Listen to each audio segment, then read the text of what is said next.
Welcome to the Old Time Radio Westerns. I'm your host, Andrew Rines, and let's get into this episode. This episode is going to be Gunsmoke. Original air date is October 20th, 1957, and the title is Professor Lute Bone. Let's get into it, and I hope you enjoy.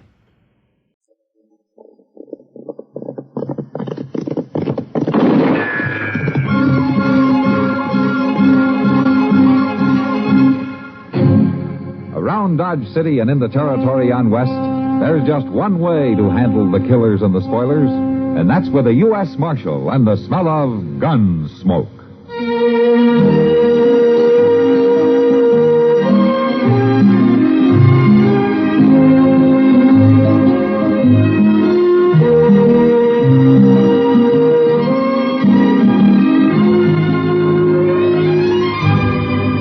Gunsmoke.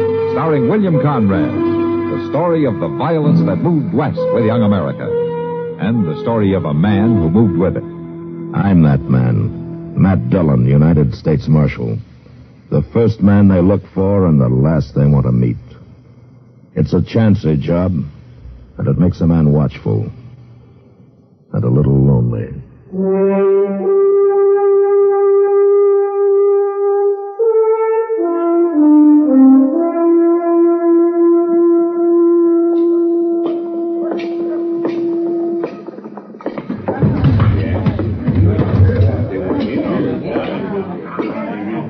You're a stranger in Dodge, Marshal. Oh, I've been gone a week, Sam.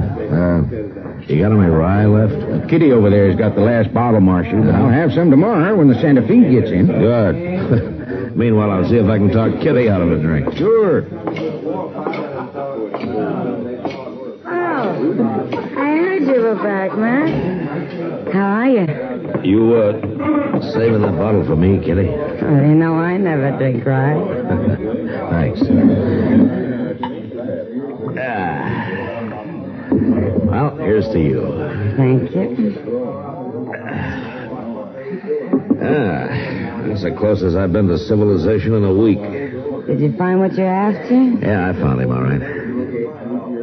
Say, what's that stuff you're drinking? Oh, this? Yeah. Oh, here. I keep the bottle on the floor. Looks better. Let me see it. Professor Bone's Wonder Medicine? Celebrated vegetable pulmonic detergent. Yeah. Well, I hope it tastes better than it reads. Oh, it tastes fine, Matt. It makes you feel fine, too. Essential oil of worm seed, a new and valuable curative. Yeah. Professor Bone, Ph.D. in Pulmist, Professor of Practical and Medical Botany, Natural and Civil History.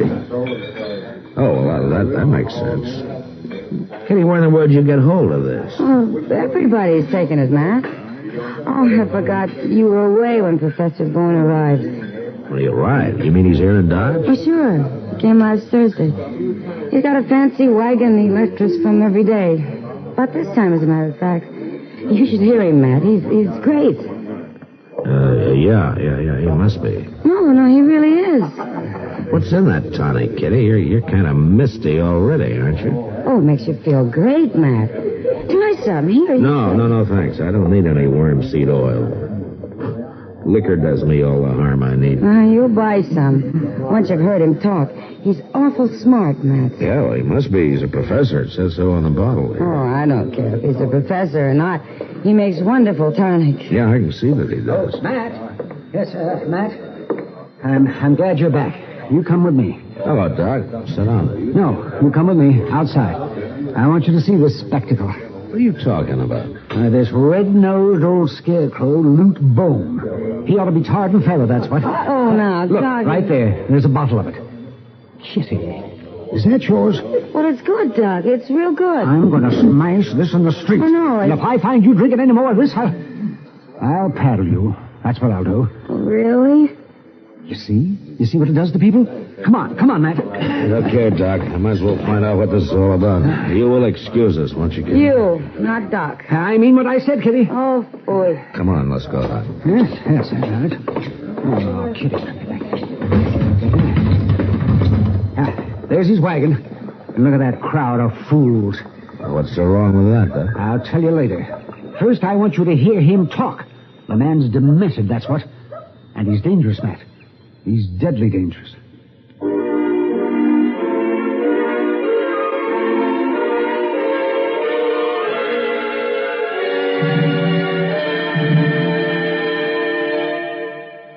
You there, boy. Sit up now. Look spry.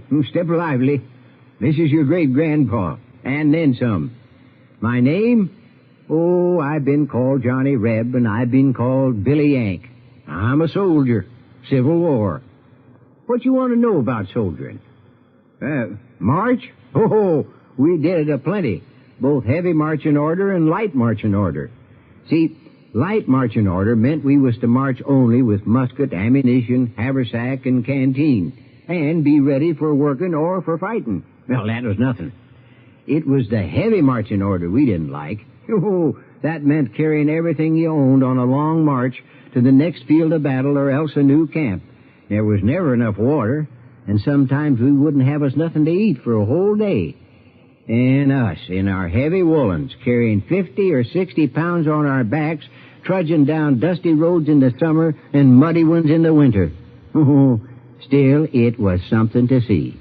First, there'd be the adjutant, then the scouts, then the band and drum corps, then the colonel and the lieutenant colonel, then the 2 surgeons and the hospital knapsack carrier. Yeah, we was quite a sight, I tell you.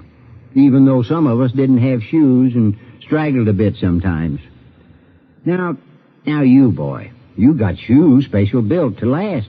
And if you watch yourself, blame that they don't help protect your feet from frostbite and things like that. But what's real important, lots of times you got trucks to carry your gear. And you, too, for which you can thank your lucky stars and stripes. Oh, believe you me, son, it takes more than just men and guns and generals to make you an army. It takes knowing somebody's thinking about your darned old feet and your aching back, like that good transportation corps you got. Danged if it don't.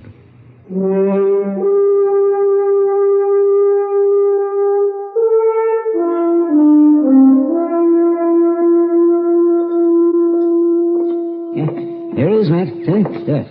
Right down there where the crowd is. He's standing in the back of his wagon. You see?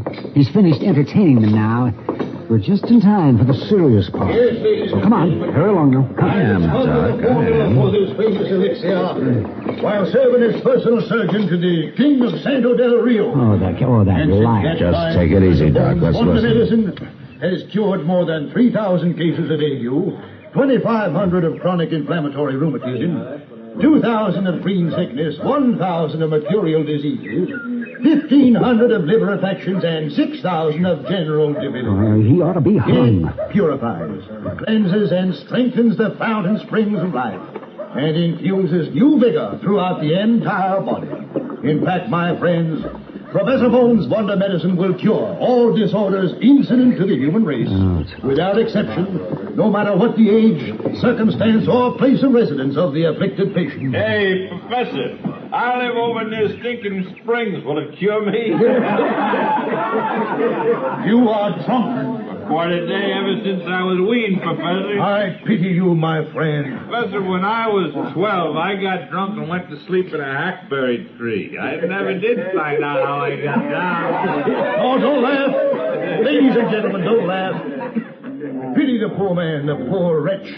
Whiskey has him crushed in its foul trap.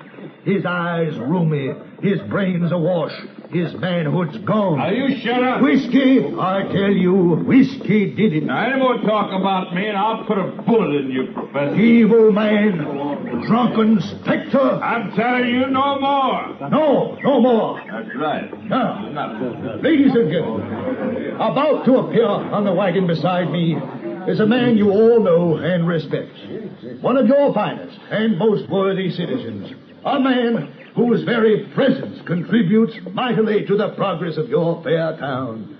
A man whose soul is pure, but whose body has been the host of 5 separate diseases, any one of which would soon have been fatal.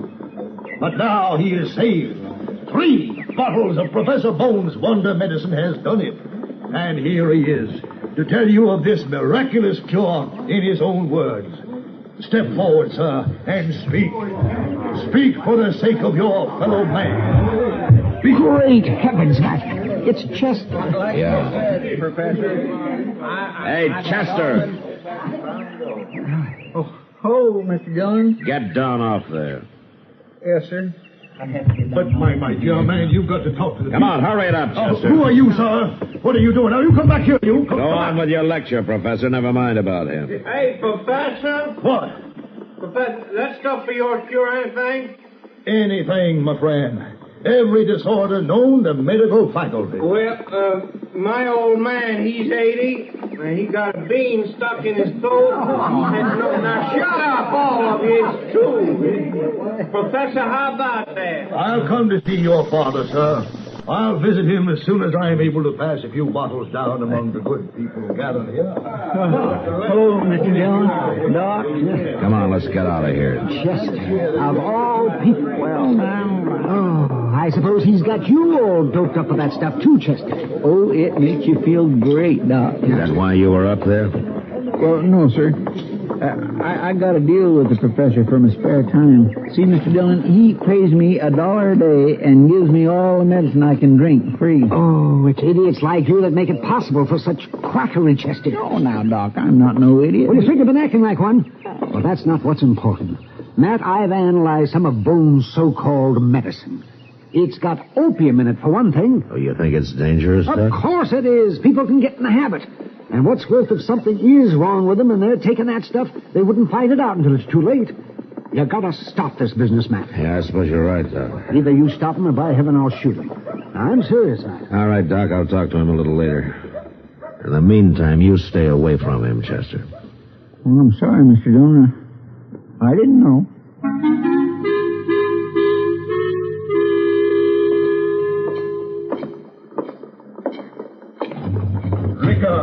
Liquor, gentlemen, inflames the blood, causes dropsy and gout, unhappy wives, empty larders, naked children, lost cows, leaky roofs, bloody noses, broken shins, flat purses, and bad reputation. Oh, That's enough of that, Professor. Now get out of here before I break a bottle of good whiskey over your head. You're a destroyer of men, agent of the devil. Shut up. Nobody's going to preach against liquor in this place.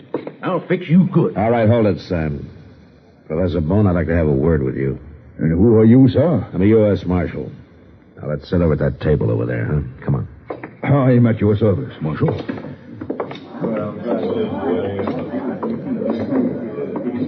And to what do I owe this honor, sir?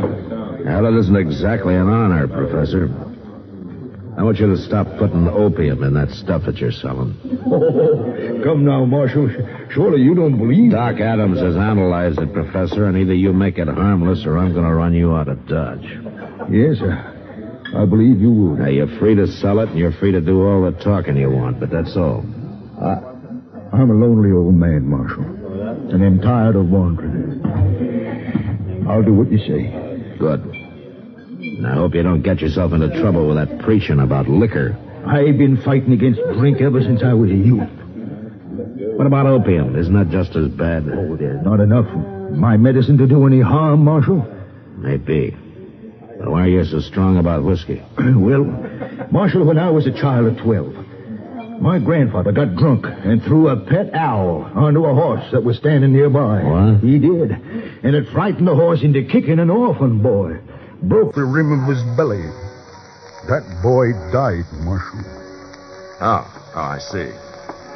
Professor Bone? Ah, Mr. Reeves. Welcome, sir. And how is your good father? Marshal, I'm glad you're here. Now, what's the trouble? Well, this here professor's the trouble, and I'll tell you. Now, my old man, he had a bean stuck in his throat, and the professor, he told me give him a steam bath and then throw cold water on him. And I was doing it. Well, what for? Well, so as he'd catch a cold and cough and bring up the bean. No, of all. But it didn't work, Mr. Well, Reeves? it's killed him. My old man is dead. Dead? Good heavens. And I'm going to kill you for it, Professor. No, you won't, Reeves. Well, no man can die of a mere cold, Mr. Reeves. Something must have gone wrong. Oh, something went wrong, all right. Come on, we'll get Doc and go see what this is all about. And you get the idea of shooting anybody out of your head, Reeves. Maybe I will.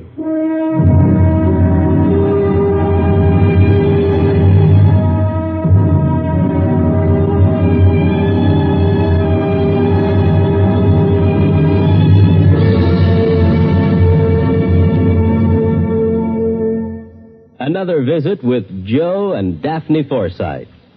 Joe? Yeah, Daphne. Look at this story about savings bonds in the paper. Yeah, what about it? Do you think that's the best way to tell people about savings bonds?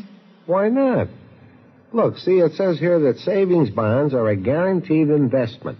Right now, they pay off at the rate of $4 at maturity for every $3 invested. You're not convinced? Why not? No salesmanship. No salesmanship? What more do you need to know? Why, right now, more than 8 million Americans are buying saving bonds regularly through the payroll savings plan. So? So what? That's what I say. So what? Now, look, Daphne, if millions of Americans are convinced that saving bonds are their best investment, not only financially, but for the future of their country, what the heck is bothering you? Well, I think they could sell a lot more with salesmanship. You know, slogans and jingles. Listen, if you're spending more and saving less, try a savings bond. Oh, boy. Or maybe savings bond pay good, like an investment should. Daphne. You get a lot to like in a savings bond. Interest, earnings guaranteed. Wow. Well, did I sell you? Yeah, but I forgot what it was you were selling. Savings bond. I'll take 100. Oh, Joe.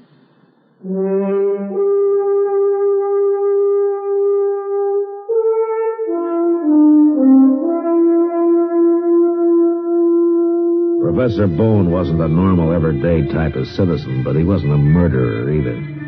And whatever had gone wrong and killed Reeves' father couldn't be blamed entirely on him. The way I looked at it, Reeves was a fool to follow his advice in the first place. Now we found the old man still lying in the steam bath that Reeves had made. All he'd done was to dig a big hole in the ground with a fire pit in the middle and then stretch some canvas across the top for a roof. Doc climbed down into it. After a few minutes, he came back out again. Well, Reeves, all I can figure is your father died of a heart attack. Well, I don't believe that, Doc. You were strong as a bull, that old man. I know, but I don't think there's nothing else that could have caused it. How long did you have him in there, Reeves? Oh, maybe a half hour, Marshal. He was just having a fine time when I left him. He poured a whole bottle of vinegar on them rocks, and I just went up to the house to get him some more. Vinegar? Well, sure. Professor here says it helped make him sweat. Wait a minute. What's wrong? It's the vinegar that killed him, Reeves. But how do you mean? That's limestone you used in there, well, isn't it? Sure, limestone. All right. Now, you put vinegar on hot limestone, and it'll make carbonic acid gas. Well, and that's what suffocated your old man. Well, I didn't tell you to use limestone, Mr. Reeves. You can't blame me for that. No. But the vinegar was your idea, Professor. I still say you murdered him. Now, wait a minute, Reeves. You're not being sensible. This thing was an accident, that's all. I am not a murderer. I never hurt anybody in my life. You don't even know what you do, you old buzzard. Selling that slop of yours loaded with narcotics. Did you tell him to stop that, Matt? Yes, he said he would. My medicine is as pure as the dew, Jim. Pure as dew. I'm going to analyze it every day you're here, and I hope that won't be much longer. I'm a lonely old man, sir. And the only home I have is my wagon. Well, then go live in it, but somewhere else. You've caused enough trouble around here. But am I to be banished from the face of the earth? Am I not a man like any other man? Do you think I have no heart, no feelings, no soul? Oh, why don't you shut up and get out of here, Professor? I want to bury my daddy. I would gladly help you in that task, Mr. Reeves. Oh, no. No, sir, not you. Not by a long sight. You are unkind, sir. Gentlemen, I take my leave of you. Good day. For some reason, the three of us stood there in silence and watched Professor Bone walk away. He stopped once and glanced back at us for a moment, then he went on. Later, when we got back to Front Street, his wagon was gone, and we figured that probably that was the last we'd ever see of him. Dodge was fairly quiet that night, and when somebody reported seeing a fire of some kind out on the prairie, I decided I might as well ride out and have a look. Well, there's no flames left, Mr. Dillon. It must be all burnt out. I don't remember a house of any kind around here. I wonder what it was. Maybe just a prairie fire that didn't really get started. Wait a minute, there's something, Chester, over there, see? Oh, that's right. I can see a few coals.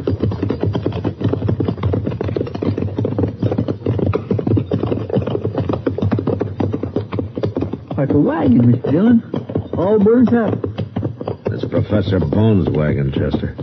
By golly, you're right. And that's his horse, too. Professor? Professor Bone? Come on, let's take a look. Where in the world do you reckon he could be, Mr. Dillon? I don't know, Chester. Here, look out now. I'm going to try to move something.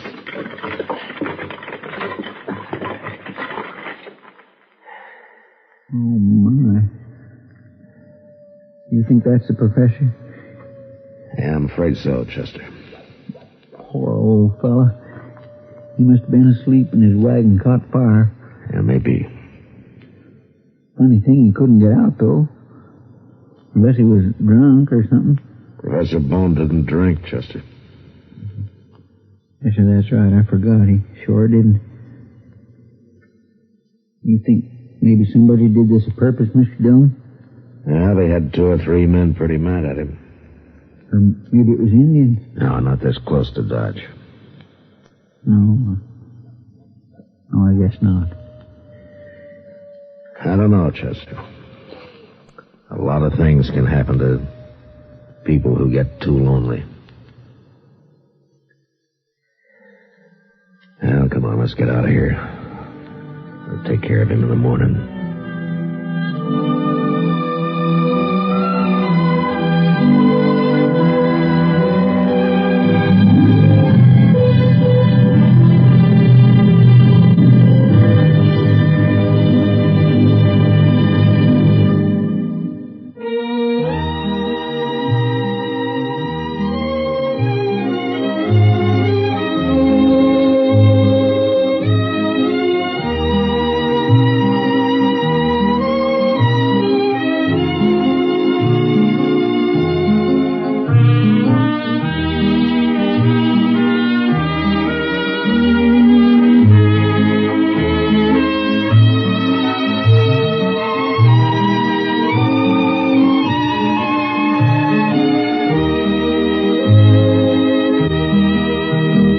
Gunsmoke.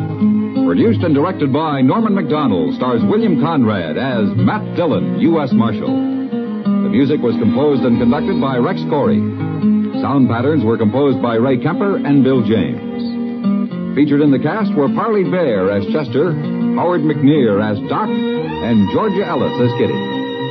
George Walsh speaking. Join us again next week for another story of the western frontier of America in the 1870s on Gunsmoke. This is the United States Armed Forces Radio and Television Service.